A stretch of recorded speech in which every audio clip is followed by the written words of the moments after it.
Obvious signs of muskrat presence and muskrat damage is the erosion caused by abandoned dens and runs. The dens and runs that you see here, there's multiple dens and runs. It's an obvious indication you have muskrats and a muskrat problem. This is a typical muskrat run into a den entrance that's gone into your pond levee here. It could start causing erosion. Your banks will collapse. It could possibly cause your pond levee or your pond dam to leak. But again, it's pretty obvious. You can see a nice distinct run where they've burrowed out. The bottom of this run will be pretty hard where they've eliminated all the silt and mud, and it'll go back into a above ground chamber. And the simplest solution on muskrats is what we call a body grip trap or a conibear. It's a very humane trap.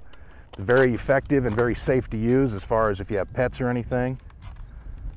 Simply set, and it's going to go in the run, and as the muskrat goes into its den or burrow, it's going to trip the trap and it's going to collapse down on him, and it's going to euthanize him very, very quickly. So it's a very humane, very safe trap. You don't have to worry about people or pets getting caught in this, but very effective for removing muskrats in a problem situation where they're causing damage. This is a stanchion. It just helps set the trap and hold it in place for us.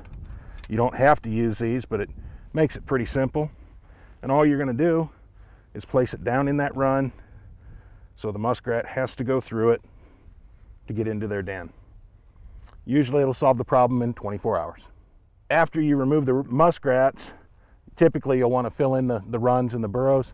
Ideally, since this pond, the water level's down, you'll want to come back in with rock and rock it about 3 foot up and 3 foot down to prevent any further damage or muskrats moving back into the pond. Very simple, very safe, and very effective.